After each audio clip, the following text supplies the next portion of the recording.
Bonjour, c'est Gilles sur boursicoté.com. Voici l'analyse technique Forex et matières premières pour cette journée du lundi 28 septembre 2015.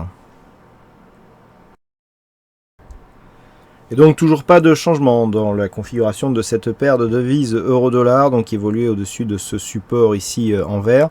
On a eu la cassure donc et le retour en pullback sur l'ancienne zone de support.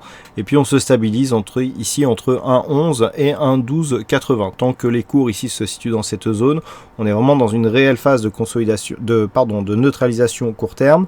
Pour confirmer ici le signal de cassure de cette zone de support, il faudrait enfoncer avec vigueur ici cette zone des 1,11, 1,1095 correspondait ici à un point bas de contact justement avec cette zone de support. La configuration reste je dirais neutre, un peu comme ce qu'elle était déjà sur l'horizon de temps moyen terme.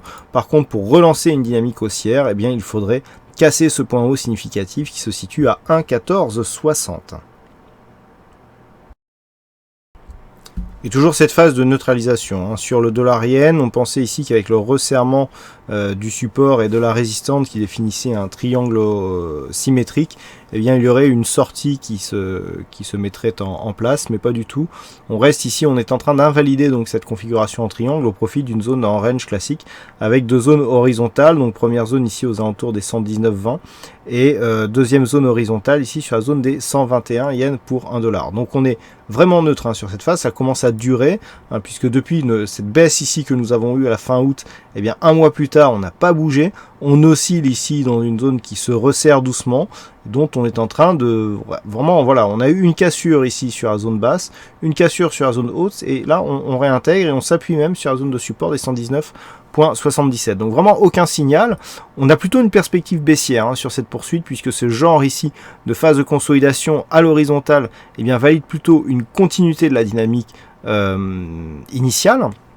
Donc ici on attend plutôt une phase baissière, mais voilà, le triangle comme toutes les figures a un certain pourcentage de réussite, et il faudra attendre ici un signal pour valider cette figure. Du point de vue de la configuration des indicateurs, pas grand chose de neuf, on est plutôt sur une dynamique baissière ici qui pourrait permettre la rupture de ce support du fait de la configuration non survendue ici tant sur les oscillateurs que sur le MACD. Donc la validation baissière ici est tout à fait possible d'un point de vue technique vu des indicateurs, mais il faut attendre ici une réelle rupture de cette zone. On a déjà eu une attaque ici sur cette phase qui s'était invalidée, suite à laquelle on avait eu une attaque haussière.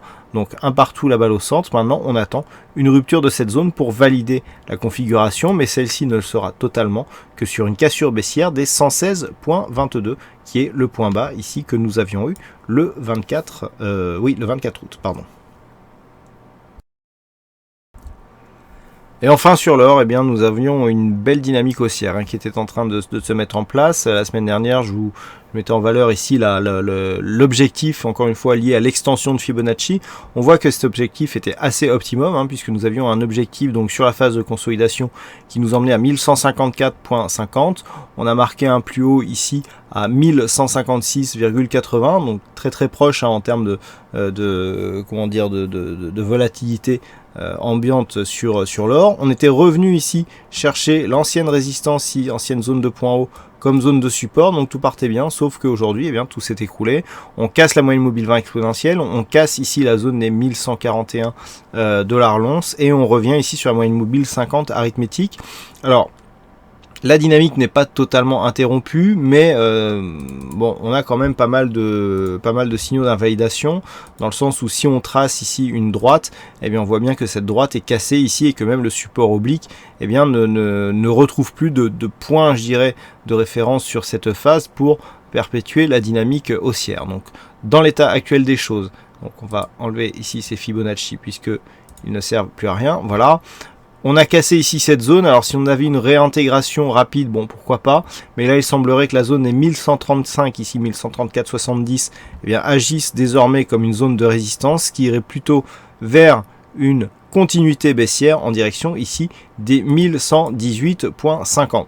On attendait de cette dynamique un retour ici sur les 1170 dollars l'once pour valider un retournement de tendance et repartir à la hausse. Si les cours continuent ici et franchissent à terme, donc d'ici quelques jours, la zone ici des 1100 dollars l'once, puis les 1080, eh bien on pourrait en fait assister à une poursuite de la dynamique baissière qui est aussi la tendance dominante sur l'horizon moyen terme.